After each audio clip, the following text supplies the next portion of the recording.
Hey guys, so I'm up on top of the hill here. I'm almost at the highest point on the farm. It goes up a little bit higher to my left here, but we're on top of the hill.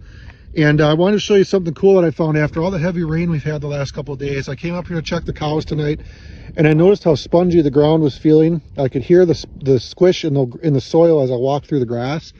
And I came over by this water point. This is an area that we put a water tank here usually, so it gets a little more beat up. It's not as good of soil or sod built right in the spot. But you can see the water in these hoof prints, and you can just see the amount of water that we're keeping up here.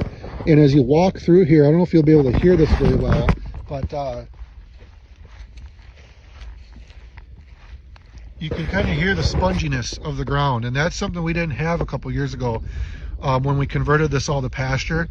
If this was a conventional crop field, there's a pretty good chance that all that water that fell here, along with a lot of the topsoil that it fell on, would be already at the bottom of the hill, down in the creek down at the bottom. So rather than all this water just racing down the hill into the creeks and rivers and flooding the lowlands, we're absorbing as much of it as we can up on top of this hill. We're keeping the water high on the landscape where it falls.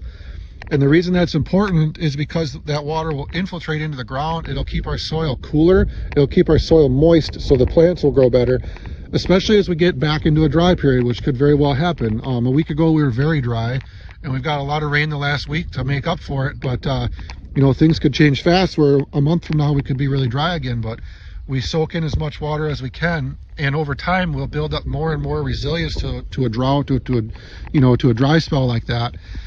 As we cycle more biology and we just get better at grazing and we do this longer. I mean, we're only a couple years into grazing on these fields, and it's already making a difference. Like I can see it here tonight. And as we do this, we'll add more organic matter to the soil.